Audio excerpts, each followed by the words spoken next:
बीमा कंपनियों को दावे की राशि दावेदार के खाते में भेजने का निर्देश दें। जाने सुप्रीम कोर्ट ने क्यों दिया ये आदेश। सुप्रीम कोर्ट ने मंगलवार को अदालतों और न्यायाधिकरणों से कहा कि वो बीमा कंपनियों को निर्देश दें कि वे अनावश्यक देरी से बचने के लिए दावे की राशि सीधे दावेदारों के बैंक खातों में स्थानांतरित करें। जस्टिस JK माहेश्वरी और जस्टिस राजेश बिंदल की पीठ ने मोटर दुर्घटना दावा मामले में यह निर्देश दिए। पीठ ने मोटर दुर्घटना मामलों की बढ़ती संख्या का भी उल्लेख किया।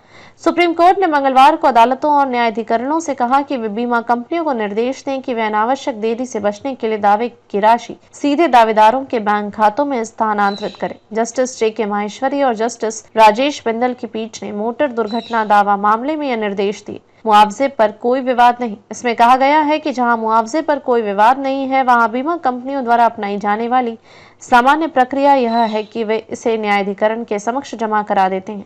उस प्रक्रिया का पालन करने के बजाय न्यायाधिकरण को सूचित करते हुए हमेशा दावेदार के बैंक खाते में राशि हस्तांतरित करने का निर्देश जारी किया जा सकता है। एक बार जब राशि न्यायाधिकरण के समक्ष जमा हो जाती है तो दावेदार को वापसी के लिए आवेदन करना पड़ता है। आमतौर पर दावेदारों को अपना पैसा 15 से 20 दिनों से पहले नहीं मिलता। मामले पर फैसला सुनाते हुए पीठ ने न्यायाधिकरणों के समक्ष लंबित दावों की मांग करने वाले मोटर दुर्घटना मामलों की बढ़ती संख्या का भी उल्लेख किया। पीठ ने कहा 2022-23 के अंत तक न्यायाधिकरणों के समक्ष पूरे देश में 10,46,163 मामले लंबित थे।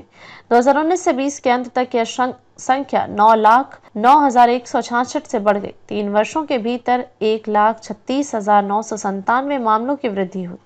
सुप्रीम कोर्ट ने 1986 में नाबालिग से दुष्कर्म के मामले में सजा बरकरार रखी। सुप्रीम कोर्ट ने मंगलवार को 1986 में एक नाबालिग लड़की के साथ दुष्कर्म के लिए ट्रायल कोर्ट द्वारा एक व्यक्ति को दी गई सजा को बरकरार रखा था तथा पीड़िता और उसके परिवार के सदस्यों के जीवन के भयावह अध्याय के समापन के लिए 4 दशक के लंबे इंतजार पर अफसोस जताया। जस्टिस विक्रम नाथ और जस्टिस संजय करोल की पीठ ने राजस्थान राज्य द्वारा दायर अपील को स्वीकार कर लिया तथा हाई कोर्ट के जुलाई 2013 के उस फैसले को खारिज कर दिया जिसमें व्यक्ति को बरी कर दिया गया था। सुप्रीम कोर्ट को बरी कर दिया गया था।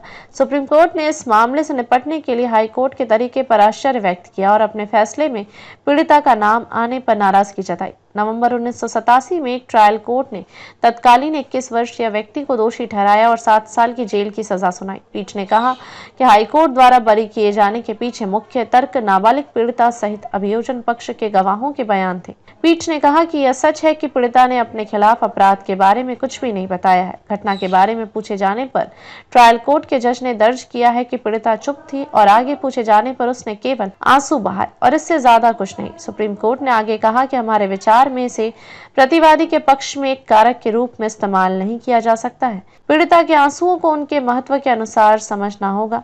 यह चुप्पी प्रतिवादी के लाभ के लिए नहीं हो सकती है।